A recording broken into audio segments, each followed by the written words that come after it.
लोळे दीपाली अरण्येश्वर माध्यमिक विद्यालयात शिक्षिका म्हणून काम करते।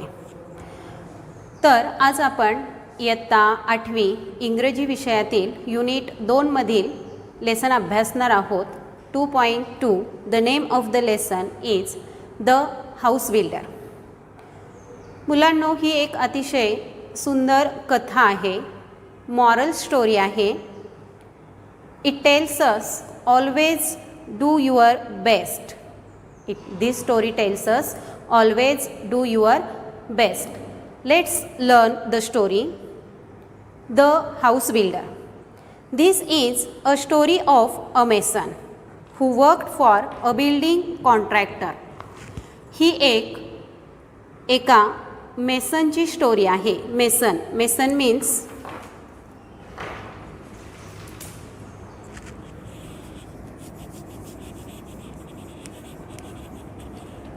one who builds with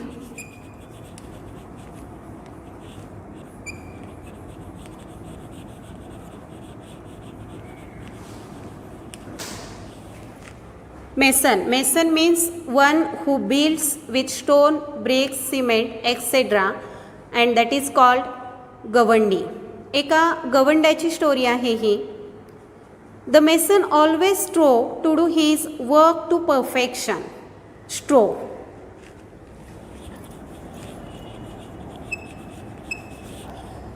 या अगोदर आपण जी पोएम अभ्यासली ट्राय अगेन, यामध्ये हा शब्द गेलेला आहे strive. Strove is the past tense of strive, means struggle hard, made great efforts.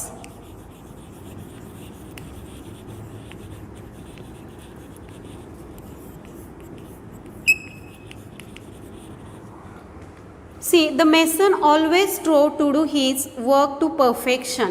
हा जो मेसन असतो, गवंडी असतो, तो नेहमीच हार्ड स्ट्रगल करत असतो। कशासाठी? ग्रेट एफर्ट्स घेत असतो। कशासाठी? To do his work to perfection. त्याच्या काम जे आहे, त्याचं काम अतिशय परफेक्ट होण्यासाठी, कामामध्ये परफेक्शन येण्यासाठी तो सातत्याने प्रयत्नशील असतो। As soon as a house had been designed by the architect.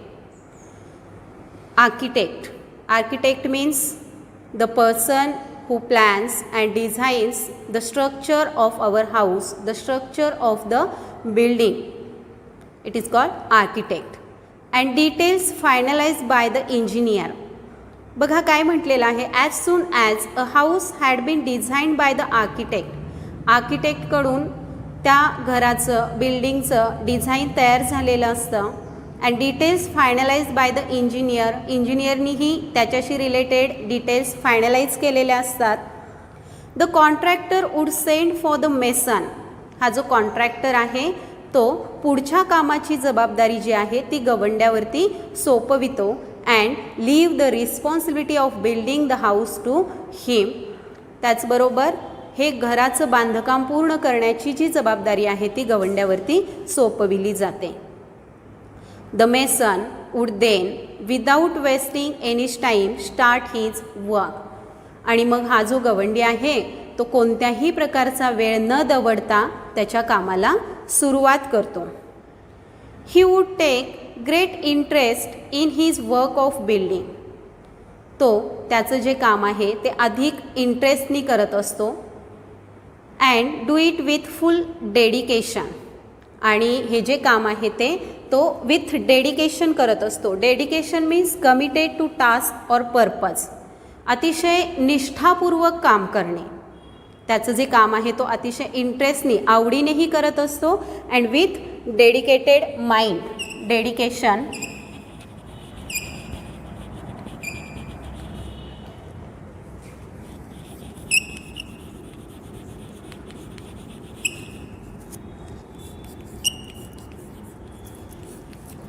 Committed to task. एखाद्या कामावरती पूर्णपणे निष्ठा ठेवून ते काम करणे, निष्ठापूर्वक आपलं काम पूर्ण करणे।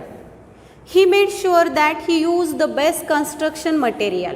तो याचीही खात्री करून घेतो की कन्स्ट्रक्शनसाठी वापरलं जाणारं जे मटेरियल आहे ते अतिशय बेस्ट आहे, ऑफ हाय क्वालिटी, क्वालिटी चांगली आहे त्या मटेरियलची, the measurements of the walls, भिंतींचं जे मेजरमेंट घ्यावं लागतं ते मेजरमेंट, देन डोरवेज, दरवाजे, आर्चेस, कमानी वे परफेक्ट, या सर्व गोष्टी अतिशय परफेक्ट आहेत याची तो खात्री करून घेतो. And he gave and excellent and appealing finish to whatever he built. हे सर्वांची खात्री करून तो अतिशय सुंदर, एक परिपूर्ण, खूप एक्सलंट अँड अपीलिंग फिनिश म्हणजे खूपच सुंदर असलेलं असं बिल्डिंग तो तयार करत असतो. The owners of the new houses build would be more than satisfied with this construction. आणि मग या घराचे जे मालक असतात ते मालक, त्यांना जेवढं समाधान मिळणार असतं ते घर पाहून, त्याच्याही पेक्षा जास्त समाधान त्यांना ते घर पाहून मिळत असतं, कारण ते अतिशय खूपच रेखीव, सुबक, मजबूत असं घर तयार केलेलं असतं, तयार झालेलं असतं. बिकॉज ऑफ द झील. आणि हे सर्व कशामुळे होतं? बिकॉज ऑफ द झील. झील मीन्स ग्रेट एन्थुझियाझम अँड एनर्जी.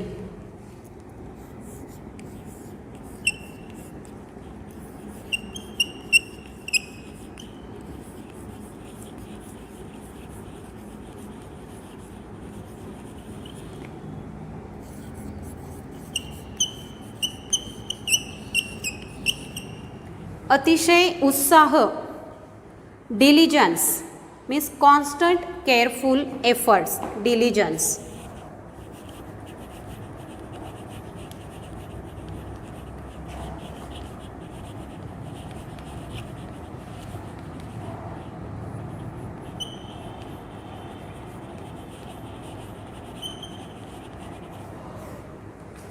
उत्साह असतो कामामध्ये, त्याचबरोबर सतत केलेले प्रयत्न असतात. लॉयल्टी अँड पर्सिस्टन्स, विश्वास, प्रामाणिकपणा अँड पर्सिस्टन्स. पर्सिस्टन्स हाही शब्द आपण बघितला होता, पर्सिव्हरन्स, त्याच पोयमध्ये ट्राय अगेनमध्ये. Persistence,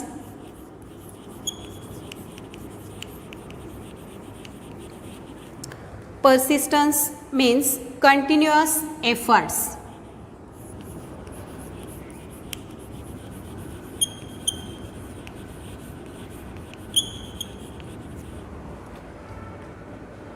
that he displayed in his work. हे सर्व कशामुळे शक्य झालेलं असतं? तर त्या गवंड्याने जे काम केलेलं आहे ते अतिशय उत्साहाने, सातत्यपूर्ण प्रयत्न असतात त्याचे, त्याचबरोबर पुन्हा ते काम खूप सुंदर व्हावं यासाठी घेतलेले एफर्ट्स असतात. That he displayed in his work. आणि या सर्व गोष्टी त्याच्या कामामध्ये दिसून येत असतात. The mason was in great demand. आणि त्याची ही काम करण्याची जी शैली आहे, कौशल्य आहे, त्यामुळे हा जो गवंडी होता त्याला खूपच मागणी असायची सर्वांकडून की तुम्ही आमच्याकडे या आणि आमच्या बिल्डिंग कन्स्ट्रक्शनमध्ये काम करा. खूप डिमांड होती त्यांना. And fetched good business to his contractor.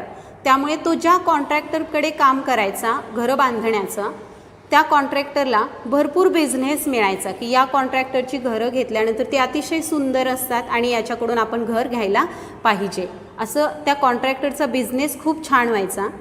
Subsequently the contractor. आणि त्यामुळेच हा जो कॉन्ट्रॅक्टर आहे, recompensed the mason. Recompensed means money given for work done.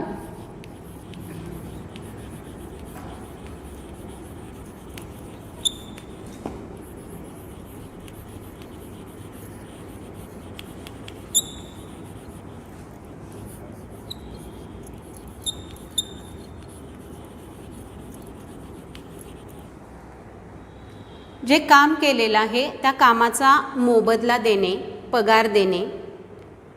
हँडसमली, generously, जे त्याच्या कामावरती खुश होऊन त्यामुळे आपला बिझनेस जो आहे तो भरभराटीला आलेला आहे, त्यामुळे त्याला भरपूर मानधन दिलं जायचं, भरपूर पगार दिला जायचा with a very good salary. Handsomely, handsomely means generously, with open handed, हात मोकळे करून, की अजिबात त्यामध्ये याला खूप पगार जातोय अशी मनामध्ये कोणतीही खंत त्या ठिकाणी कॉन्ट्रॅक्टरला वाटत नव्हती. He could meet the needs of his family sufficiently. आणि तो जो पगार मिळायचा ते जे मानधन त्याला मिळायचं त्या बदल्यामध्ये, त्यामध्ये त्याच्या फॅमिलीच्या, मेसन गवंड्याच्या फॅमिलीच्या सर्व गरजा पूर्ण होत असत विदाऊट एनी स्कार्सिटी, म्हणजे कोणत्याही प्रकारचं दुर्भिक्षा किंवा कमतरता त्यांच्या घरामध्ये नव्हती. द मेसन दस continued working with great devotion for many years. आणि मग हा जो गवंडी आहे त्याने खूप खूप वर्ष निष्ठापूर्वक काम केलेलं आहे घरं बांधण्याचं. Till he became a grandfather. किती दिवस त्याने काम केलं की जोपर्यंत तो आजोबा होत नाही आहे, म्हणजे तो आता आजोबा झालेला आहे आणि एवढी वर्ष त्याने अतिशय निष्ठापूर्वक विथ डिव्होशन काम केलेलं आहे. Now then he decided that it was time to retire. आता त्याने हे डिसाईड केलं की हा रिटायरमेंटचा कालावधी आहे, मी सुद्धा आजोबा झालेलो आहे, म्हणजे आता मी रिटायर झालं पाहिजे. And spend time playing with his grandchildren. आणि माझी जी नातवंड आहेत त्या नातवंडांसोबत मी खेळण्यामध्ये बागडण्यामध्ये वेळ घालवला पाहिजे. Being a firm minded person. हा जो मेसन होता तो अतिशय फर्म माइंडेड म्हणजे ठाम मताचा होता. एकदा त्याच्या मनामध्ये विचार आला, त्याचं मत पक्कं झालं की तो ते करायचाच, असा ठाम minded person. Firm minded person, ठाम मताचा होता. He informed his contractor of his decision to retire from house building. त्याने त्यांच्या कॉन्ट्रॅक्टरला सांगितलं की मी आता रिटायरमेंट घेतोय, हे घर बांधण्याचं जे काम आहे त्यामधून मी रिटायरमेंट घेत आहे. The contractor was very disheartened. Disheartened means disappointed. हा जो कॉन्ट्रॅक्टर आहे तो अतिशय नाराज झाला. अरे किती छान काम करणारा गवंडी आहे, अतिशय प्रामाणिकपणे तो काम करत असतो आणि त्याने केलेली जी घरं आहेत ती खरंच खूप उत्कृष्ट प्रतीची असतात. To lose such and excellent workman. त्यामुळे तो डिसअपॉइंट होतो की इतका एक्सलंट काम करणारा व्यक्ती आता आपण गमावणार आहोत. And urge the mason to continue his job. Urged means विनंती करणे. तो त्या मेसनला विनंती करतो की तुम्ही हा जॉब आहे तो कंटिन्यू करा, माझ्याकडे काम कंटिन्यू करा. But to no avail. पण याचा काहीच उपयोग झाला नाही. To no avail means of no use.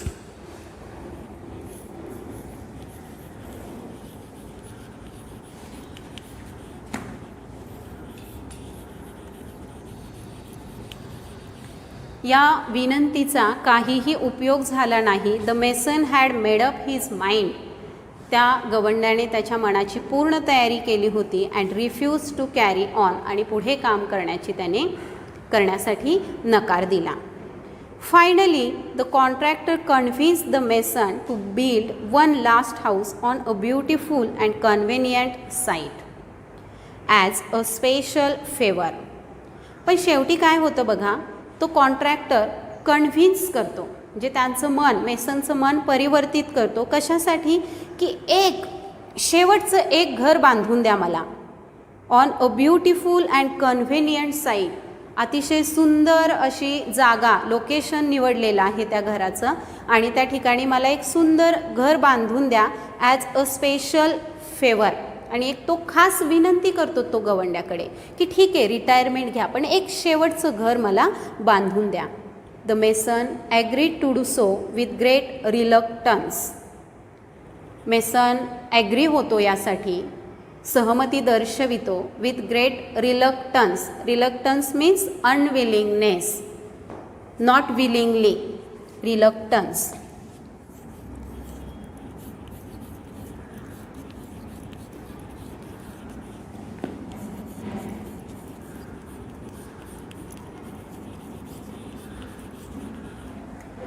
गवंड्याची इच्छा अजिबात नसते काम करण्याची, पण एक कॉन्ट्रॅक्टरच्या विनंतीला मान देऊन खास विनंती केलेली असते. तो घर बांधण्यासाठी तयार होतो.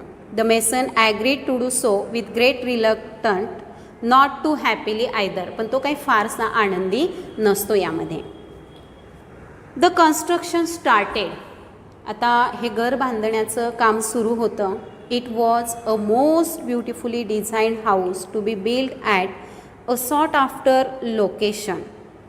एक खूप सुंदर डिझाईन केलेलं हाऊस असतं हे आणि त्यासाठी जे लोकेशन निवडलेलं असतं ते सुद्धा खास लोकेशन असतं, सॉट आफ्टर खास निवडलेलं लोकेशन असतं. हावेव्हर द मेसन कुड नॉट पुट हिज माइंड, हे सर्व असूनसुद्धा तो जो गवंडी आहे तो त्या कामामध्ये त्याचं मन रमवू शकत नाही. And heart in his work, त्याला आनंद वाटत नाही ते काम करताना, फक्त तो काम करत असतो. एक आपल्याला आपल्या कॉन्ट्रॅक्टरने विनंती केलेली आहे आणि त्या विनंतीचा मान म्हणून तो काम करत असतो. He did his work very रफली, करायचं म्हणून करणे. बऱ्याच वेळा आपल्यालाही सांगितलं जातं बघा, मनापासून करा. कोणतंही काम जे असेल ते तुम्ही मनापासून केलं पाहिजे, उगाच करायचं म्हणून करू नका. शाळेमध्ये शिक्षक आपल्याला खूप वेळा ही गोष्ट सांगतात, कोणतंही काम मनापासून प्रामाणिकपणे करा. पण हा जो मेसन आहे आजपर्यंत त्याने सगळी कामं खरंच खूप प्रामाणिकपणे विथ डिवोशन केलेली असतात आणि आत्ता त्याला रिटायरमेंट घ्यायची असते, पण तरीही त्याच्या इच्छेविरुद्ध हे शेवटचं काम त्याला करायचं असतं. म्हणून तो त्या कामामध्ये मन गुंतवू शकत नाही आणि उगाच काम करायचं आहे, आपल्याला हे काहीतरी पूर्ण करून द्यायचं आहे या विचाराने तो ते काम करत असतो. He did his work very रफली, त्यामुळे अतिशय ओबडधोबड असं त्याचं काम आत्ता झालेलं असतं. अँड केअरलेसली, निष्काळजीपणासुद्धा खूप असतो. विदाऊट इंटरेस्ट ऑर डेडिकेशन, त्याच्यामध्ये इंटरेस्ट नसतो, डेडिकेशन नसतं, डिव्होशन नसतं.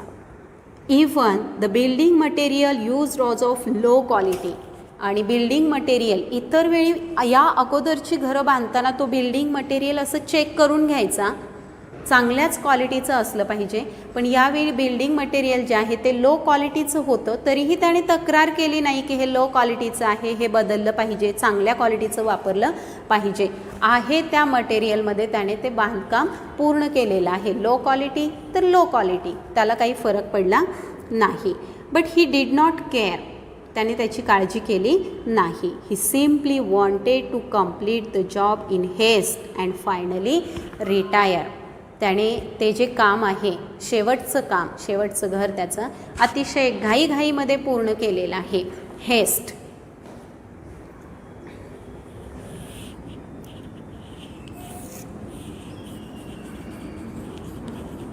याच्याशी रिलेटेड एक प्रोव्हर्ब आहे बघा मुलांनो, हेस्ट मेक्स वेस्ट. ऐकले असेल तुम्ही. अतिशय घाई गडबडीत केलेले जे काम असतं ते खरंच वाया गेलेलं काम असतं, त्याचा फारसा काही उपयोग होत नाही. आणि मग ह्या ज्या गवंड्याने आहे ते हे या ठिकाणी हेच केलेलं असतं, हेस्ट मेक्स वेस्ट. त्याचं जे काम आहे ते फारसं चांगलं झालेलं नसतं. अँड फायनली रिटायर, आणि आता तो शेवटी या कामातून रिटायर झालेला आहे. The house was ready earlier than expected. तो जो कॉन्ट्रॅक्टर आहे त्याला एक साधारण अंदाज असतो की किती दिवसांमध्ये घराचं काम पूर्ण होणार आहे, पण अपेक्षेपेक्षा अतिशय कमी दिवसांमध्ये हे घर तयार झालेलं आहे. व्हेरी रफली मेड स्ट्रक्चर्स, घराचं जे स्ट्रक्चर असतं ते अतिशय ओबडधोबड असतं. वीक वॉल्स, भिंती ज्या आहेत त्या खूपच वीक असतात. पुअर फिनिश, याचं जे फिनिशिंग असतं तेही फारसं चांगलं नसतं, अजिबात चांगलं नसतं. म्हणजे बघितल्यानंतरच लगेच कळतं की काही चांगलं घर बांधलेलं नाही आहे. पुअर म्हणजे पुअर याचा अर्थ इथे गरीब नाही घ्यायचा, तर जे घराचं फिनिशिंग आहे ते चांगलं किंवा वाईट या अर्थाने, की अजिबात चांगलं नाही आहे. And did not look as good as at all as design. ज्याप्रमाणे आपल्याला डिझाईन करून आलेलं घर आहे त्याप्रमाणे तर अजिबात हे घर दिसत नव्हतं. Yet the mason did not care. हे सगळं त्या गवंड्याला कळत होतं, पण तो त्याची फिकीर करत नव्हता. He informed the contractor that the house was ready and he was waiting to hand over its keys to him. त्याने आपल्या कॉन्ट्रॅक्टरला इन्फॉर्मेशन दिली, माहिती दिली की हे घर बांधून तयार झालेलं आहे आणि या घराच्या चाव्या मी आता तुमच्याकडे सोपवत आहे. The contractor arrived at the site. ज्या ठिकाणी बांधकाम चालू होतं त्या साईटवरती कॉन्ट्रॅक्टर येतो. He had a file of legal documents in his hand. त्याच्या हातामध्ये एक लिगल डॉक्युमेंट्सची फाईल असते. लिगल कायदेशीर कागदपत्रांची फाईल असते. The mason handed over the new house keys to him.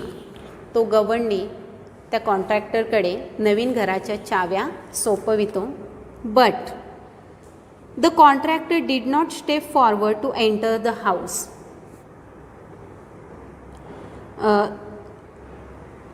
To see it.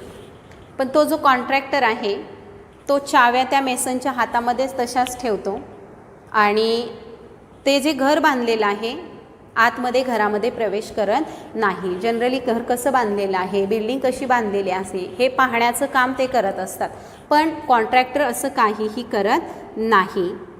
इन्स्टीड with a broad smile. अतिशय असं मोठ्याने हसरा चेहरा करून मोठं हास्य त्याच्या चेहऱ्यावरती असतं. He handed over the file along with the house keys to the mason. तो काय करतो, त्याच्या हातामध्ये असलेली जी कागदपत्रांची फाईल आहे ती कागदपत्रांची फाईल आणि चाव्या तशाच गवंड्याकडे देतो. To the mason and said beaming happy tone. आणि बीमिंग हॅपी म्हणजे खूप आनंदाने, हर्षोल्हास, खूपच आनंदाने त्याच्या चेहऱ्यावरती इतका आनंद पसरलेला असतो कॉन्ट्रॅक्टरच्या आणि तेवढ्याच आनंदाने ती फाईल आणि त्या कीज तो मेसनकडे देतो आणि खूप आनंदी आवाजामध्ये तो सांगतो, these are the ownership documents of this new house in your name. हे डॉक्युमेंट्स काय आहेत माहिती आहे का? हे जे डॉक्युमेंट्स आहेत ते या नवीन घराचे डॉक्युमेंट्स आहेत आणि या नवीन घराची जी ओनरशिप आहे ती तुमची आहे. हे नवीन घर मी तुमच्या नावावरती केलेलं आहे.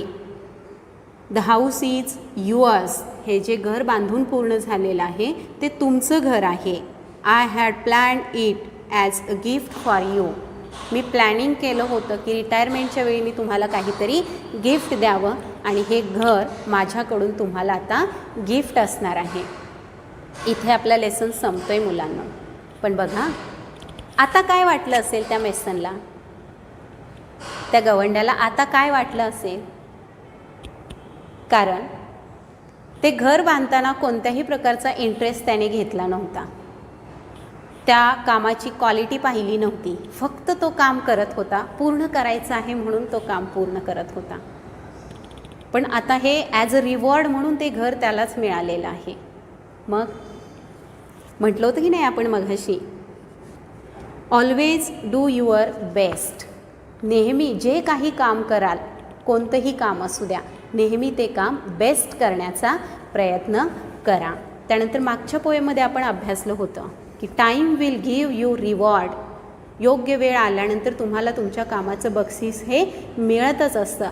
त्यामुळे चांगले प्रयत्न करा, पुन्हा पुन्हा प्रयत्न करा. बरोबर आहे.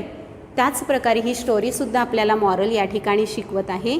You reap what you sow. तुम्ही जे पेराल तेच उगवणार आहे आणि त्याचंच फळ तुम्हाला मिळणार आहे. त्यामुळे डू युअर बेस्ट. तुमचं जे काम आहे ते खरंच अतिशय प्रामाणिकपणे करत राहा शेवटपर्यंत. धन्यवाद.